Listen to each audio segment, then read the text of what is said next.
წინასწარი მონაცემებით გურჯაანის მუნიციპალიტეტში აბიტურიენტებმა ერთიან ეროვნულ გამოცდებზე უფრო მაღალი ქულები მიიღეს ინგლისურ ენაში, ვიდრე ქართულ ენასა და ლიტერატურაში. ეს სტატისტიკა თითქმის მთელი საქართველოს მასშტაბით ვრცელდება. რა არის ამის მიზეზი, ვისაუბრებთ განათლების საკითხებში ექსპერტ მენტორ მასწავლებელ როლანდ ხოჯანაშვილთან. ბატონო როლანდ, გამარჯობა, დიდი მადლობა, რომ დრო გამონახეთ და მონაწილეობთ ტელეკომპანია გურჯაანის ახალ ამბებში.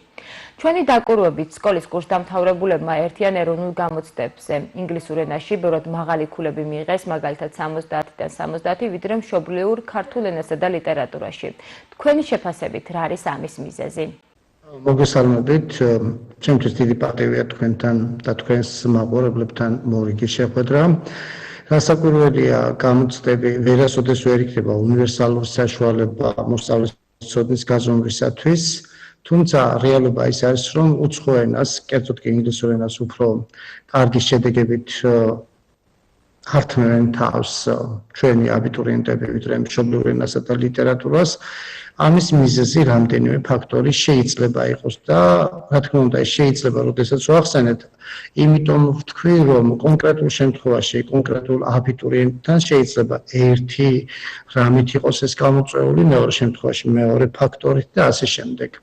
დავიწყოთ პირველ რიგში იმით, რომ ჩვენ ვხედავთ თანამედროვე თაობის, ახალი თაობის წარმომადგენლები ძირითადად ურთიერთობენ ციფრულ ტექნოლოგიებთან, ციფრული ტექნოლოგიების მთავარი და განსაკუთრებული საკომუნიკაციო საშუალება, რა თქმა უნდა, ინგლისურ ენაზეა, რადგანაც მსოფლიოში ძირითადად სანდო და საინტერესო ინფორმაცია ინგლისურ ენაზეა, ბავშვები გაჯეტების საშუალებით ამ ყველაფერს ითვისებენ, ზოგიერთ შემთხვევაში შესაძლოა გაგონილიც არ ქონდეთ კონკრეტული სიტყვა, მაგრამ იმის გამო, რომ თქვათ 10 სიტყვიდან 9 მისთვის ნაცნობი იყო, მე-10 უკვე ინტუიციით ხვდება და ასე შემდეგ.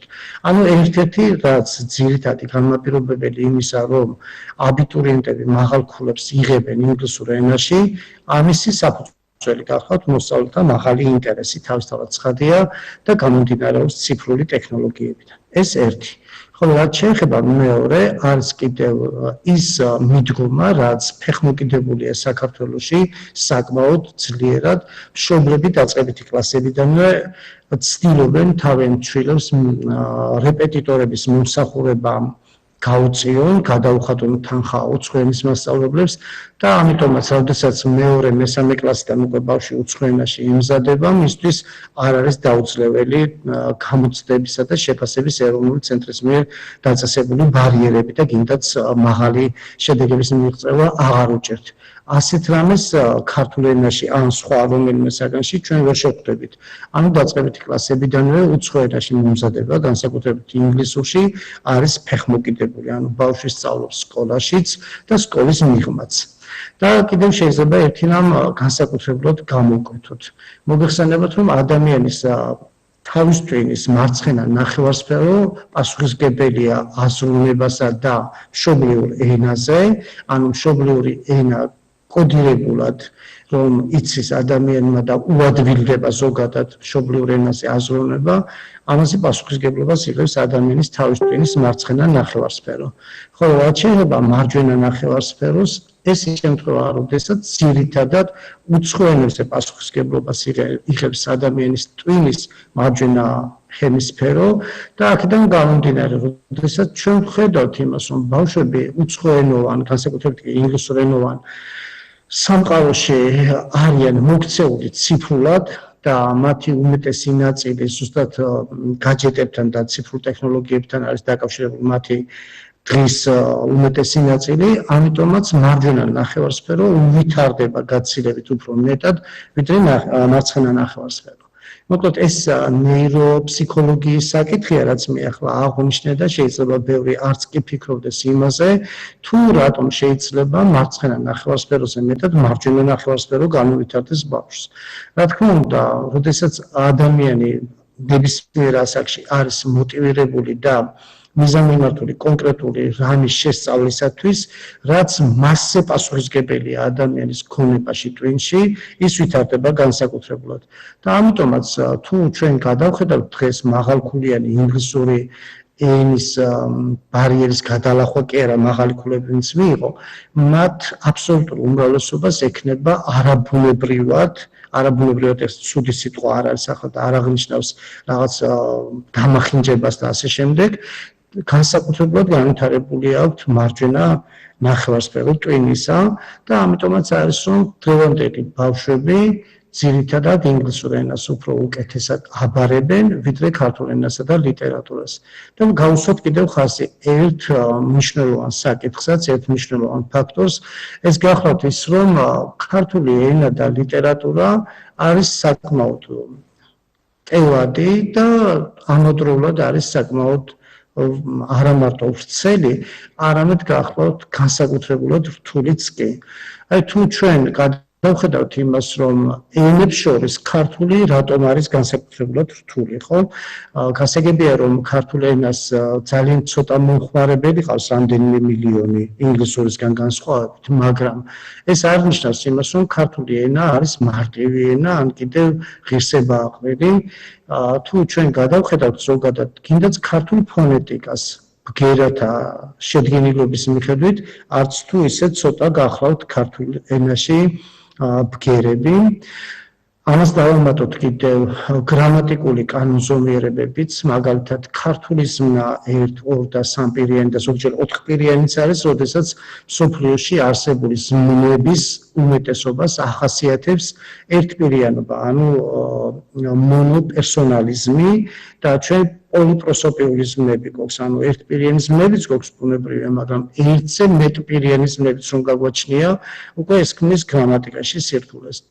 დავამატოთ კიდევ ისიც, რომ ლიტერატურა, რომელიც ჩვენი ერთ-ერთი მთავარი საგანძურია, როგორც ქართველი ერისა და 1500 წელს მოითვლის, ეს არ არის მარტივი რამ, ჩვენ გვაქვს ისეთი კლასიკოსების მიერ დატოვებული ნაშრომები, რომელთა შესწავლა კი არა, გაცნობაც კი შეიძლება ადამიანს 2 და 5 ცხოვრებაც არ იყოს. აი მაგალითად ავიღოთ თუნდაც ვეფხისტყაოსანი, მე პირადად 33 წელი უკვე ვასწავლე ამ ნაწარმოებს და ყოველთვის, როდესაც ვასწავლე, კიდევ ახალ აღმოჩენებს ვაკეთებ, კიდევ ერთხელ ვწუნდები, რომ ეს არის არა მარტო ქართული მწერლობის შედევრი, არამედ არის ჩვეულებრივი ადამიანის გონისათვის მიუღწეველი და ბოლომდე აუთვისებელი მოცემულობა.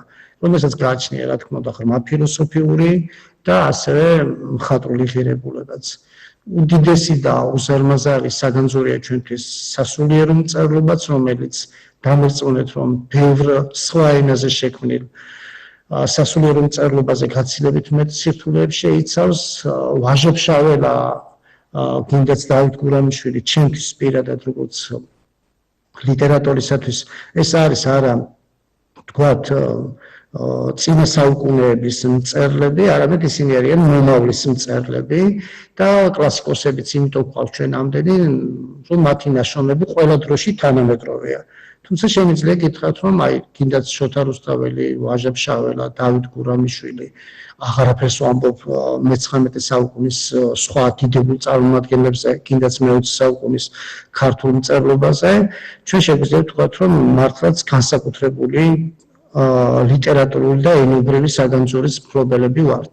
და ამიტომაც, რადგანაც ქართული ენა და ლიტერატურა ვრცელიცაა და გარდა ამ დიდი მოცულობისა და დიდი სივრცეებისა აქვს კიდევ ძალიან ბევრი ნიუანსი. მოგახსენებათ, რომ საქართველო ევროპულ-აზიურ გასაყარზე მდებარე სახელმწიფოა და ჩვენ ვითვისებდით როგორც ევროპულ, ასევე აზიურ ფილოსოფიას, ეს ყველაფერი აისახებოდა ჩვენს კულტურაში, ჩვენ გვქონდა კულტურული ურთიერთობა და არც თუ ისე დაბეჭდებული თუნდაც ბერძნულ ფილოსოფიურ სკოლებთან და კიდაც ზოგადად ბერძნულ კულტურასთან და როდესაც ქართულ კულტურას თავად შეუძლია გაუთანაბრდეს მსოფლიო ცივილიზაციის ქვეყნებს თავისი კულტურით, რა თქმა უნდა, ენობრივი და ლიტერატურული თვალსაზრისითაც ამ შემთხვევაში აღარ უნდა გაგვიკვირდეს, რომ ენასა და ლიტერატურაში, ქართულ ენასა და ლიტერატურაში შეიძლება უფრო დაბალი მაჩვენებლები გქონდეს, ვიდრე უცხოურ ენაში. მაგალითად, ვინც მაღალი ქულა მიიღო ქართულ ენასა და ლიტერატურაში, მას შესაძლოა ტვინის მარჯვენა სფერო ისევე კარგად არ ქონდეს განვითარებული, როგორც მარცხენა და შედარებით დაბალი ქულა აჩვენოს უცხო ენაში. ნახეთ რა არის ახლა გამოცდაზე ბუნებრივია, როდესაც ბავშვი გადის, შეიძლება მან მაქსიმუმი თავის შესაძლებლობისა ვერ გადმობს ეს, იმიტომ რომ არ არსებობს კიდევ ერთხელ ვამბობ ტესტი, რომელიც უნივერსალურად გაზომავს ბავშვის შესაძლებლობებს და არ არსებობს საერთოდ ეგეთი გამოცული ასეთი ტიპის შინაარსობრივი და ფსიქომეტრიული ტესტს ვერავინ ვერ შექმნის. ზოგადად ტესტის შექმნა ურთულესი საქმეა და მე გარდა იმისა, რომ ტესტი რამდენად ღირებულია და რამდენად კარგად შეიძლება ზომავდეს კონკრეტული აპლიკანტის განათლებას ამა თუ იმ საგანში, ეს ცალკე თემაა, მაგრამ მეორეა ის რომ ადამიანი მარტო ინტელექტუალური მოცემულობა არ არის, ადამიანი გახლავთ ასევე ემოციური მოცემულობა და ბავშვისათვის და მოზარდისათვის კიდაც 18 წელსაც იყოს და კიდაც უფრო მეტი, რაც უფრო მეტად ხანში შევდივართ ხოლმე ადამიანები მით უფრო მეტი ემოცია გვძლევს, თუნდაც იმ თვალსაზრისით რომ აი როდესაც გამოცდაზე გავალ შედეგს ვაჩვენებ და ხომ არ იქნება ეს ჩემი შედეგების შემორჩენელი. ამ განცდით ძალიან ბევრი ადამიანი შედის გამოცდაზე ემოციურ კეთილდღეობას ვერ ინარჩუნებენ საგამოცდო პერიოდში და როდესაც ემოცია ძლიერია, კიდაც ნეგატიური და კიდაც პოზიტიური, ამ შემთხვევაში შეცდომების დაშვების ალბათობა ძალიან დიდია. ეს რა თქმა უნდა გავითვალისწინოთ აუცილებლად. მეც ყოლია რა თქმა უნდა მოსწავლეები, რომლებსაც მივუღიეთ 55-დან 60 ქულამდე ჩვეულებრივ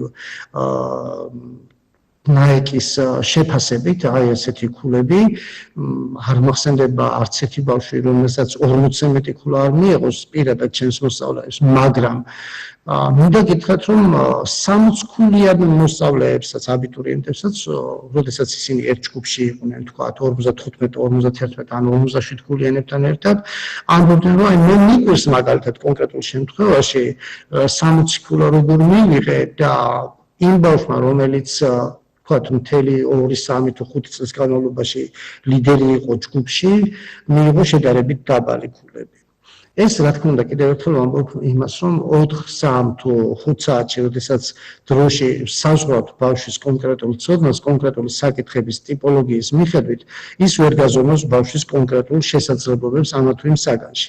ამიტომაც 60 ქულა იქნება თუ 50 და ასე შემდეგ, ეს სრულებითაც არ ნიშნავს იმას, რომ გინდა თუ არა ეს მოცემულობა არის განსაკუთრებული, ეს არის უნდერკინდობა და ასე შემდეგ. უბრალოდ მე ვთვლი, რომ ეს ტესტები, რომელიც მაქსიმალურ ქულაზე ნებისმიერ საგანში ჩააბარა ბავშვმა, პირველ რიგში არის განსაზღვრული ემოციური მდგრადობით. პირველ რიგში რა თქმა უნდა. იმიტომ რომ ემოციური მდგრადობის მიღმა შესაძლოა აბსოლუტურად მიახლოებული ცოდნაც კი ვერ დააფიქსიროს ბავშვმა, რაც კი მას გააჩნია. ასე რომ ზოგადად განგაშის ზარების დარისხება იმაზე, რომ თქვა ქართველმა აბიტურიენტმა უკეთესი შედეგები ინგლისურში აჩვენა, ეს არ შეიძლება ჩავთვალოთ როგორც ქართული ენის ტრაგედიის საფუძველი და ზოგადად ქართული სწავლების ტრაგედიის საფუძველი. ახსენე კიდევაც ინგლისურში გაცილებით უფრო მცირე მოთხოვნები გვაქვს ჩვენ აბიტურიენტების მიმართ, ვიდრე თქვათ ქართულ ენასა და ლიტერატურაში. გასაგები მიზეზების გამო თავისთავად ცხადია ჩვენ ქართველებმა თუ არ უპატრონეთ და არავითვისეთ ის დიდი საგანძური, რასაც ქართული ენა და ლიტერატურა ჰქვია და რა თქმა უნდა მაღალი ბარიერიც უნდა იყოს და უფრო რთული ტესტებიც, ვიდრე ნებისმიერ სხვა საგანში. ამ შემთხვევაში რა თქმა უნდა ჩვენ დავკარგავთ ძალიან ბევრ ამას და პირველ რიგში დავკარგავთ იმას, რომ წეღანაც აღვნიშნე. მარცხენა ნახევარსფერო პასუხისმგებელია აზროვნებასა და მშობლიურ ენაზე.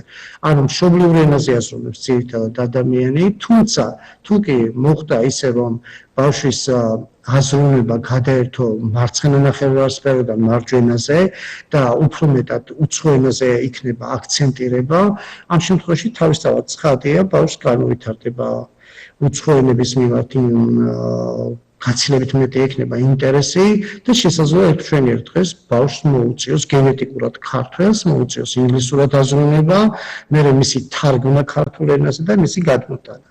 რა თქმა უნდა, კიდევ ერთხელ ვამბობ, რომ ის თითქოს და ინგლისურ ენაში რომ კარგი შედეგები გვაქვს, არის ზოგადად ქართული ენის სწავლების პრობლემა, ასე ნამდვილად არ გახლავთ, ძირითადად ამისი განაპირობებელი გახლავთ ის გარემოებები, რომელშიც უწევს ქართულ ბავშვს ცხოვრება და უწევს განათლების მიღებაც.